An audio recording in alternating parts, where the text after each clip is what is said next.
Masala pasta ఇలా try చేయండి. చాలా బాగుంటుంది. టేస్ట్ చేసిన వాళ్ళు వావ్ అనాల్సిందే, అంత బాగుంటుంది.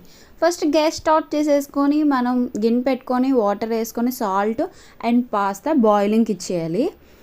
ఆలోపు మనం కళాయి పెట్టుకొని ఆయిల్ వేసుకొని కొంచెం వెల్లుల్లిపాయలు అండ్ ఆనియన్స్ వేగించుకోవాలి. కొంచెం గోల్డెన్ షేడ్ వేగితే సరిపోతుంది. ఇప్పుడు capsicum, red capsicum, yellow capsicum and green. మనం పాస్తా ఎలాగో అన్హెల్దీయే, దాన్ని మనం హెల్దీ చేయడానికి కొంచెం వెజ్జీస్ కలుపుకుంటే హెల్త్కి హెల్త్, తినే క్రేవింగ్ కూడా తగ్గుతుంది.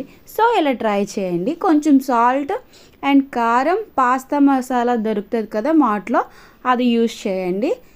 తర్వాత మొత్తం మిక్స్ అయ్యేలా కలుపుకోండి. ఇప్పుడు కొంచెం టమాటా కెచప్ వేసేసుకొని ప్రాపర్గా కలిపితే సరిపోతుంది. అది అలా కుక్ అయిన తర్వాత ఇలా టెస్ట్ చేసుకోండి. కుక్ అయ్యి 2 ముక్కలు అయితే పర్ఫెక్ట్గా కుక్ అయినట్టు, మనకి రెడీ అయిపోయినట్టే పాస్తా.